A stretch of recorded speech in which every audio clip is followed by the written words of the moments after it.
Hello everyone, welcome to Study Gyan. So today we are here to understand how we can perform model development and deployment for supervised machine learning models. So this is our final product. This would be something that we are going to build. So to understand how we can build this, you have to stay till the end. So now open your Jupyter notebook. So here the first step is importing dataset. So for that we have to import the pandas library, import pandas as PD. Then we have to write df is equal to pd.read underscore csv advertising.csv. So here read underscore csv is a functionality offered by pandas library that is used for reading .csv formatted files.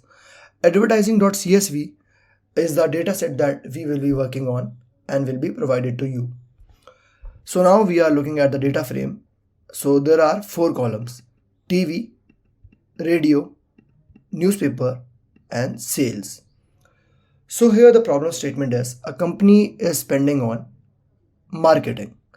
So it has an advertising expenditure and there are 3 channels for advertisement, that are TV, radio, and newspaper.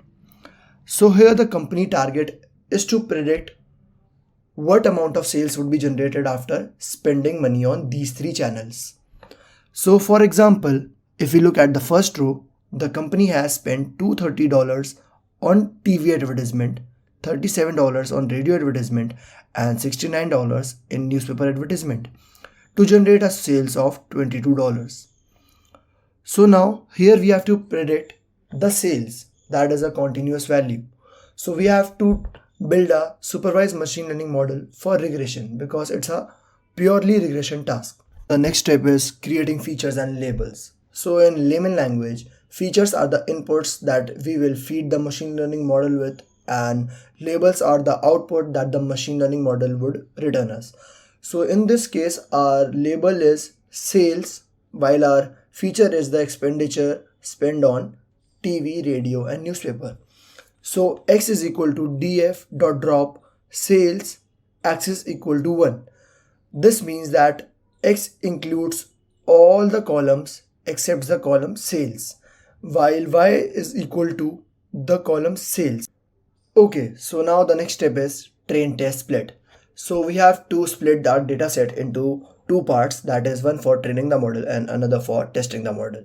So here we would be importing train test split from sklearn.model selection. So now the features will be divided into xtrain and xtest, while the labels will be divided into ytrain and ytest. So now the train test split has the parameters, the features, the labels, and the test size is equal to 0.20, that is 20% of the data is for testing while 80% of the data is for training the model. Random state 42 ensures the consistency of randomly shuffled dataset. So the next step is training the model. So here we have imported random forest regressor. So what is random forest? For that, let's first understand what is a decision tree. A decision tree is a supervised machine learning algorithm that is used for both classification and regression. So basically random forest is a assemble learner as it relies on multiple decision trees. So a random forest uses multiple decision trees models to predict its results. So from sklearn.assemble we have imported random forest regressor. Random forest regressor is specifically used for regression tasks.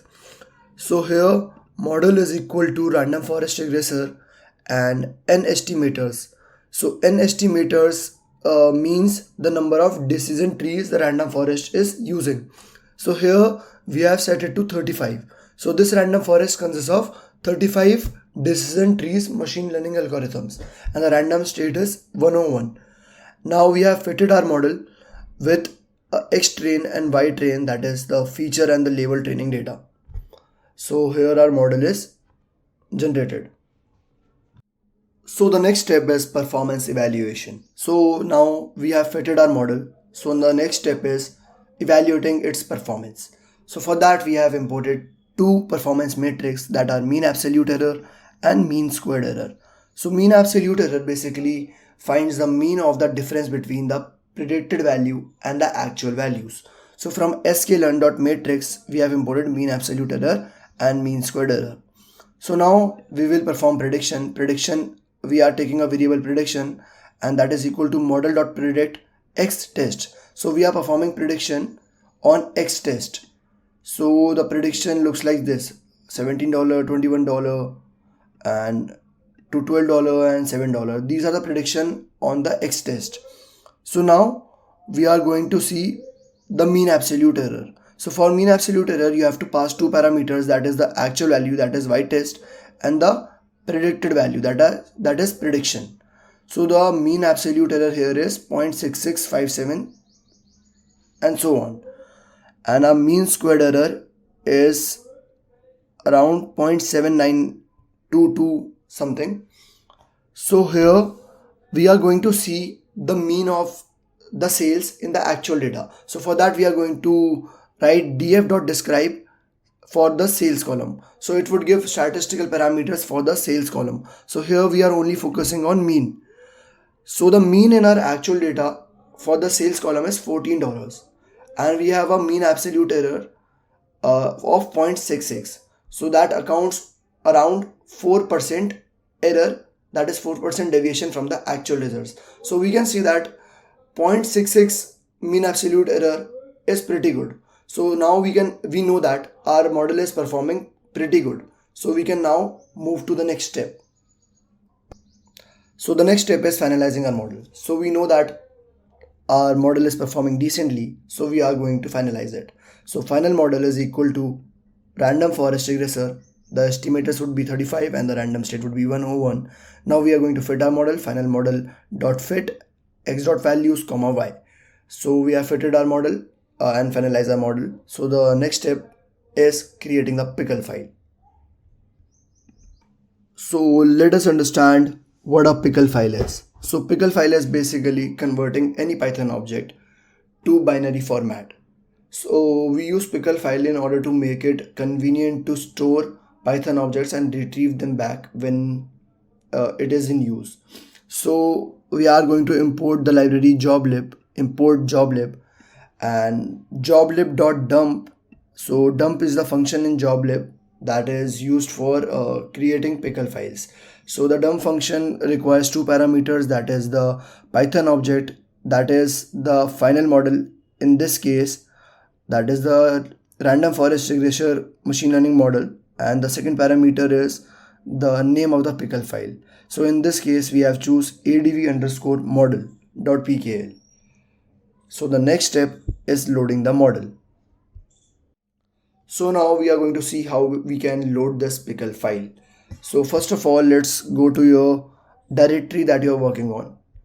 So here my directory is model deployment folder, and I can see that adv_model.pkl file has been generated in this directory. So now in loading the model, we are going to see how we can load this pkl file. So loaded model is equal to joblib.load. Load is another function that is provided by joblib that is used to load Python objects. Here we are going to load adv_model.pkl. So the loaded model is random forest regressor machine learning model with the 35n estimator and random state 101. So the next step is predicting the sales. So we are going to create a new data, that is a list with 220, 90 and 35. So here 220 is the $220 spent in TV advertisement, $90 spent in radio advertisement, and $35 spent in newspaper advertisement. So we are going to predict the sales for this new data using our loaded model. So loaded model dot predict new data. So we can see that $24 is the prediction. So for this new data, the predicted sale would be $24. So now we have created the machine learning model from scratch. To end, we have created the pickle file for our machine learning model. So now the next step is creating a REST API. So for creating the REST API, the Jupyter notebook is not ideal. So we are going to switch to VS Code. Now open your VS Code and create a Python file. Here the Python file name is app.py. So in the first line we are going to import the necessary libraries. Here we are importing Flask, render template and request from Flask, and then we are importing joblib, that is basically used for serializing and deserializing the pickle files. So here the next line of code is app equal to Flask name. This line basically is for creating a Flask application. It basically initializes an instance of Flask application. So in the next line we are going to load the machine learning model that we have just created, that is adv model.pkl. So here we are going to load the pickle file. So model is equal to joblib.load.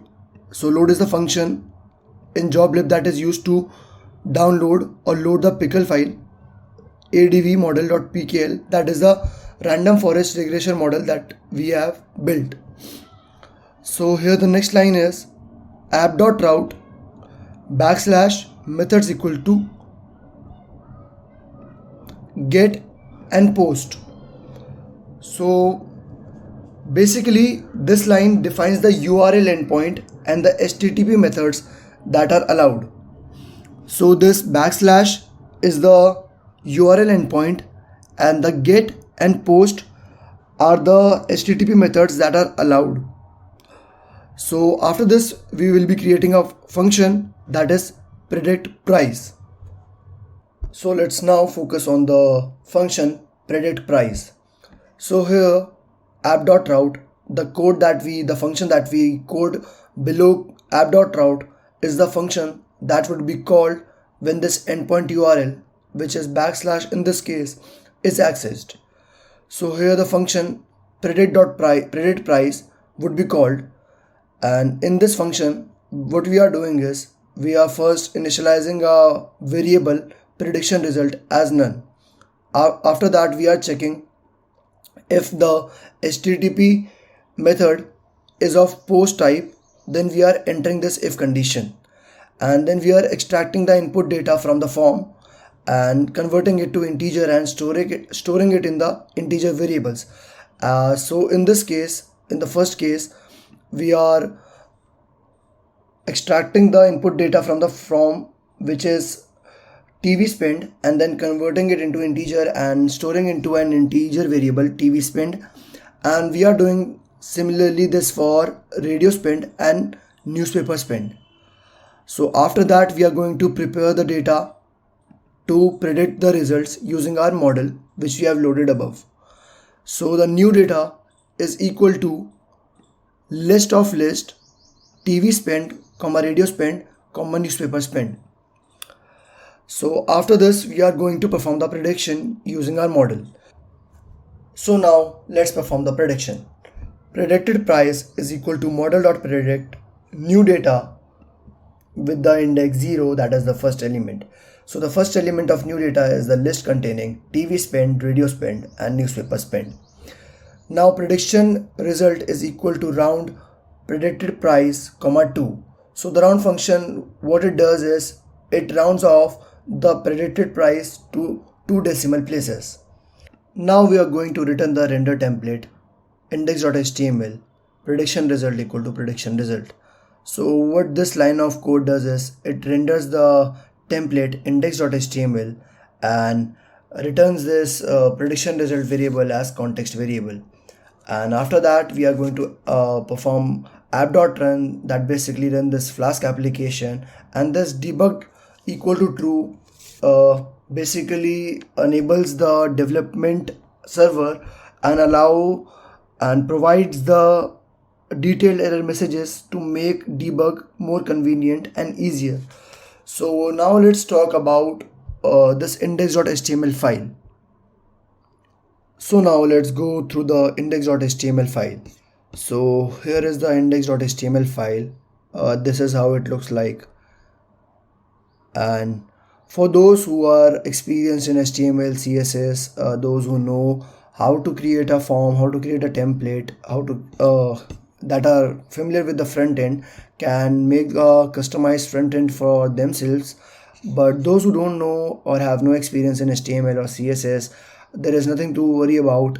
This index.html file would be shared to you guys. And what the purpose of this index.html file is only to make like a template like this uh, for user interface.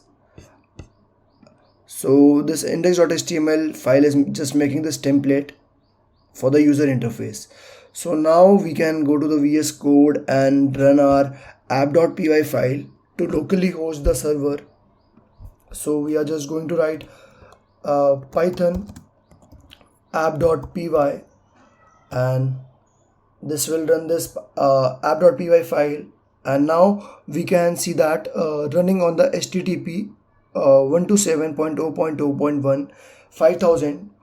This is the port on which our localhost is being run, and we can just click on it and it will direct us to the form that we have created. So now I have to write what is my TV spend. Suppose it's $220, and my radio spend, suppose it is $70, and my newspaper spend, that is around $25. And I have to click on predict sales, and my predicted sales is $24.25. So this was the full project that we have built, and this is what it looks like.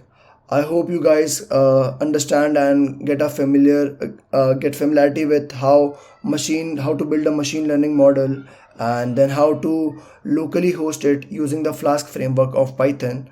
And those who have experience in the front end in HTML can make a customized user interface or template for themselves, and those who have not can use our index.html file. So thank you for watching the video. Hope to see you again. Till then, goodbye.